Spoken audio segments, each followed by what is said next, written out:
पालखीमध्ये झालेले आहे. तर काय सांगणार आज दिंडी पालखी या ठिकाणी आणि आपण कुठं पाहिजे? नमस्कार. एवढा आनंद होत आहे. आमची महाराज पालखी घेऊन आले शेगावमध्ये. एवढ्या पायी जातात, एवढ्या दुरून येतात, एवढे लाखो लोक त्यांना दर्शन करायला येतात. मी शेगावचीच आहे. अच्छा मित्रांनो, अशा पद्धतीचं वातावरण आहे आणि संत गजानन महाराजांच्या भेटीसाठी ते त्या ठिकाणी दरवर्षीप्रमाणे आज याही वर्षी पायी या ठिकाणी जात आहे.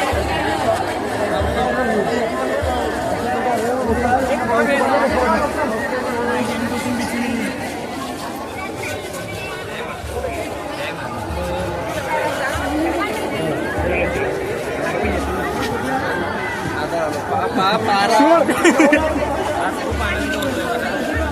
आनंद होतोय ना, खूपच आनंद होतोय. आणि जे किन्नर आहे, मला खूप गर्व आहे मी किन्नर असल्याचा. हे जगदंबा सर्वांना सुखात ठेवा आणि मला पण त्याच्या मागे सुखात ठेवा.